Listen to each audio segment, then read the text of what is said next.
Gordon, it's great to see you, sir.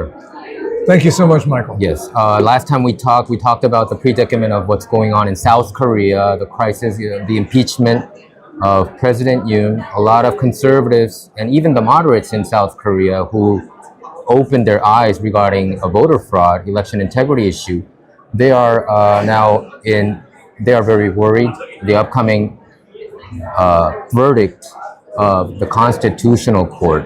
Can you talk about your thoughts and your prediction what's going to happen in South Korea? I mean, I know it's a difficult question, but your thoughts. With the Constitutional Court, everyone is saying they're going to render their decision in the first weeks of March, which means very, very soon.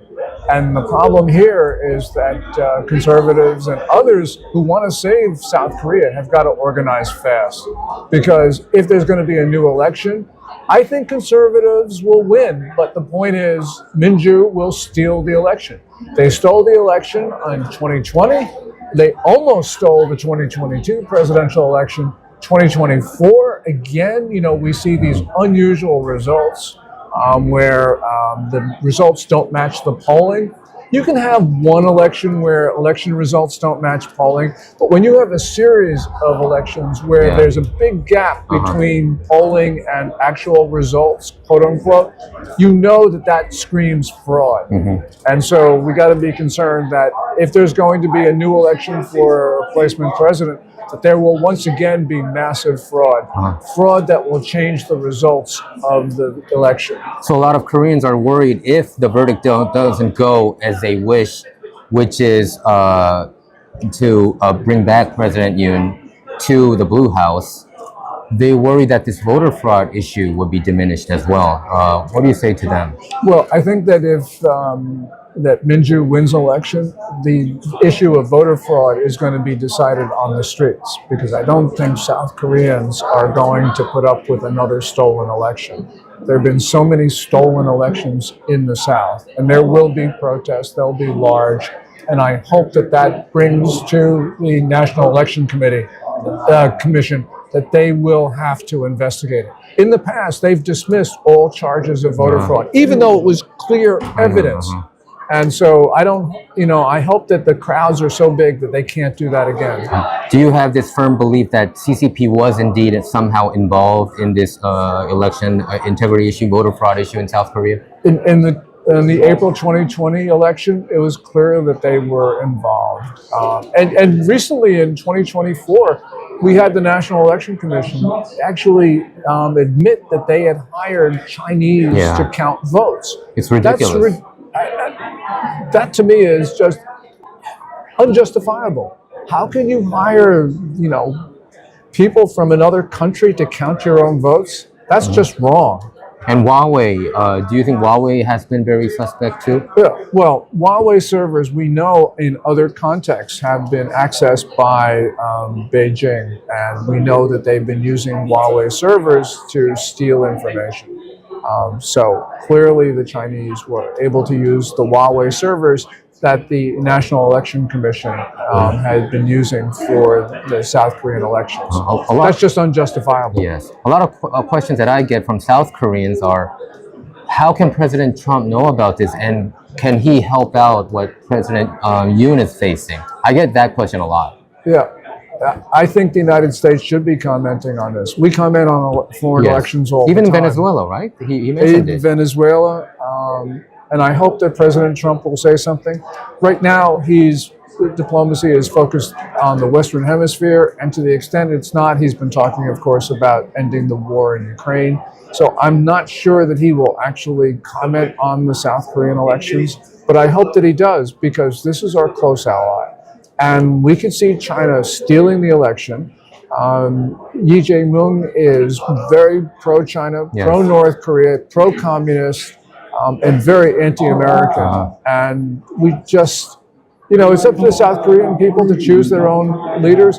But in this case, a stolen election is a matter of legitimate comment by other countries. So Gordon, when you look at your colleagues or people in the White House, Washington insiders, I'm wondering whether they are aware of anything going on with the martial law, impeachment and the upcoming verdict of the Constitutional Court. Yeah, I don't live Because in they Washington. really want other outside of Korean people being, get involved in There this is situation. very little awareness of what is happening in Korea, in Washington, D.C., or in any American foreign policy circles. I mean, they're all focused on Ukraine. They talk about Panama, Greenland. They talk about everything but South Korea. And that's why I'm worried that all the oxygen is being sucked up by other issues. But this is a critical one, and the United States needs to get involved because it's clear that there has been election fraud, there's been all sorts of things that are just unacceptable. And this does affect the United States. So it's pretty much what's on Fox News, because on Fox News, I don't hear a lot about South Korea. I think they should talk about an entire segment about South Korea and bring you in, and you can educate them about it. Well, thank you very much, but that's probably not going to happen. Just because American media in general has been focused on things other than South Korea. Okay, so isn't it common sense when you have more votes than registered voters? It's clear. I mean, there's so many instances of election fraud, the evidence that we have. And you have a National Election Commission which is absolutely determined not to look at it. So, yeah, clearly there is fraud. And that fraud is not only the existence of fraud, that fraud has actually changed outcomes. Yes. So, this is something that we need to comment on. Got it. Gordon, can you say anything encouraging to our audience? And also, where can our audience find your work? The most important thing right now is that we are seeing people around the world realizing that they have to defend their freedom. And this is defense of freedom in South Korea, which is a really important country, not only to the United States, but to the cause of freedom in general. So I hope that the world will pay attention. But I do know, I have confidence in one thing. I have confidence in the people of South Korea will take to the streets and will not allow the communists to steal another election. So we gotta just fight till the end. We gotta just fight till the end, I We're guess. going to fight to the end because this could be very well the end of the South Korean state. We know Minju wants to eliminate the Republic of Korea. They want to merge it into North Korea. That would be the end of freedom and democracy and the South Korean state. And so this is where it's now or never. And where can we watch your work on, other than Fox News? I tweet out my comments Yes. at GORDONGCHANG, and I archive all my articles for free at my website, which is www.GORDONCHANG.com.